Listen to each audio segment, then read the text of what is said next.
Puluhan anggota Satuan Polisi Pamong Praja Satpol PP perwakilan se-Sumatera Selatan galau dan mendatangi kantor DPRD Sumsel pada Senin pagi. Puluhan Satpol PP ini mempertanyakan perihal status kepegawaian mereka yang belum jelas akan dialihkan kemana, pasca adanya aturan Kemenpan RB soal penghapusan pegawai non-ASN atau honorer pada akhir tahun depan.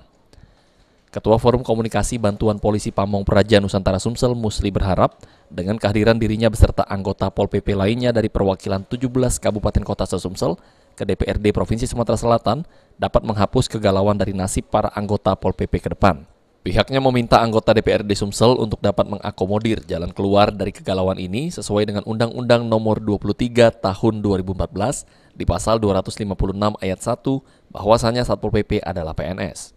Dengan adanya kami di sini, kami ini menanggapi edaran Pak Menpan tertanggal 17 Mei dan 31 Mei. Maka dari itu, rekan-rekan ini merasa resah dan merasa galau.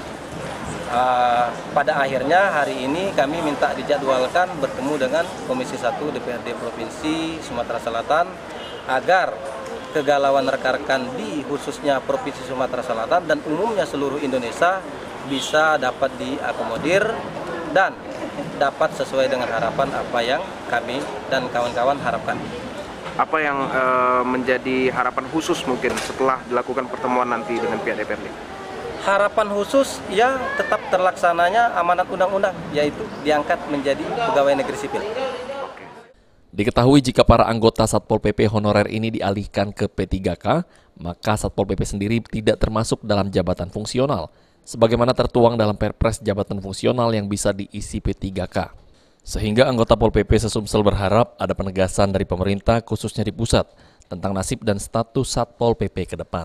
Okta Alfarezi, PAL TV.